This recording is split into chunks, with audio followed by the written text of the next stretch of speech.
Welcome to Generac Overview 101 for turning your new Generac PWRcell system on.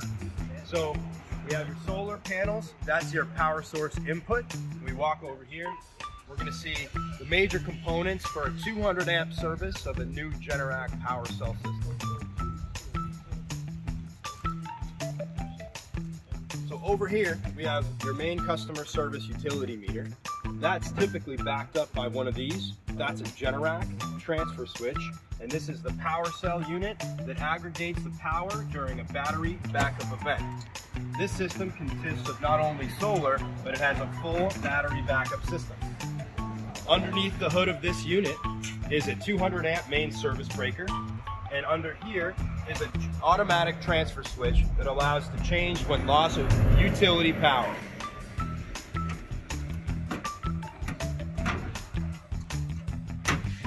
On the left here, we have your AC disconnect. This component, when operating the system, should always be in the up position and it should always be on. So when you're in startup mode, you want to double check that this is on. Above it, we have a PV production meter. Its standard should be flashing when you have AC power. And then look down below here, you have what's called a rotary disconnect. This is special for the battery and solar. If you rotate this to the left, the system will be off. This triggers a rapid shutdown of the battery system and the overall solar system at the same time. So make sure this is in the right position. Always hard right, it will not go any further, and that will be on. You'll feel a physical large click if it's off. All right, that concludes the Generac transfer switch PWRcell components, the AC disconnect, PV production meter, and your energy storage full system disconnect.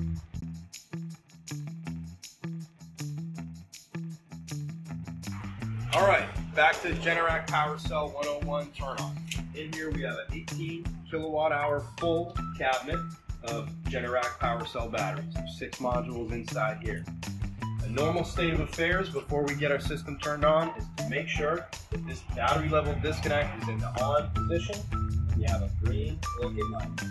That's it, super simple, and then welcome to the Generac PWRcell battery.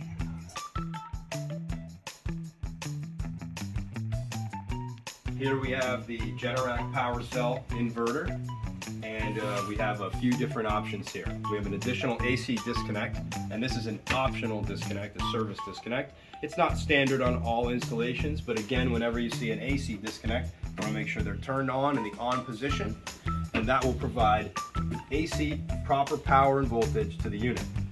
Standards is this regular screen here on the front of the unit, and you will see a green power light here, a green inverter power light there, and you'll see a blue internet light here. That means we have power to the unit and we're ready to start working. Under the hood, you'll find a couple of key switches. They're labeled here, Solar 1, Solar 2, Solar 3, and Battery. These are your DC inverter inputs. We have multiple roof strings of solar panels, and they're attached to what are called PV links. Those PV links provide an optimization of the sun and the photon exposure to the panels. So simply put, we want to make sure these breakers are pushed in the on position.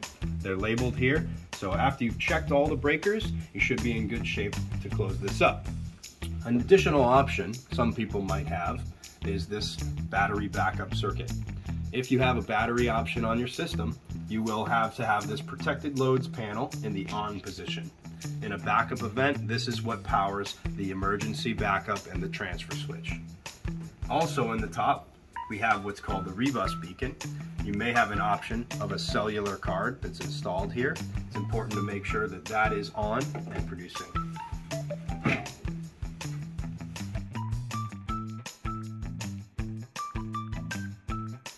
All right, welcome to the first screen in the inverter. If you push the center button, it highlights and turns the illumination of the backlit screen on.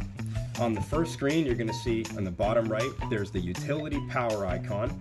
In the top right, there's the home consumption icon. And in the top left, you're going to see your solar panel production. And in the bottom left, you'll see your battery state of charge. After this piece, we're going to scroll through several devices. And this system consists of a PWRcell device, multiple PV link devices, and a battery device, as well as a time of use scheduler. So we're going to push the right arrow to move forward through our devices, and we're going to push the left arrow if we need to get back at any point. All right, so we're going to migrate to the first device.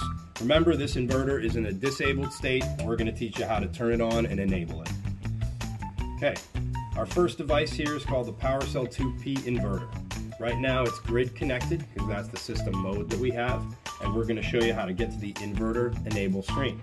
This inverter is currently enabled, so when we push the center button, that's going to bring us into its system modes.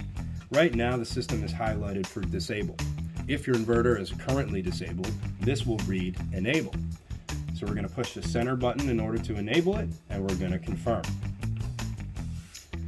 So right now I just disabled the inverter. Once we go ahead and boot this back up, the command will read enabled. So we're going to click the center button again. Now it says enable. So if your system has an inverter that's disabled, you're going to go in and you're going to push the center button and confirm that command. All right, and that's how we just showed you how to enable the PWRcell 2P inverter. Next, we're going to show you how to make sure that all the other devices are enabled. So the right arrow is how we scroll through devices. And we're going to go through and we're going to take a look at the next device. This is our battery brain. It's called the BMU. I'm going to push the center button and we're going to enable that device. Next device is the time of use beacon. This is only used if you have utility rate hikes that you need to schedule battery discharge for. If you have any type of utility increases or peak demand at night with different billing charges, you can schedule different times of use where you guys can save and make sure you protect yourselves from increased utility hikes.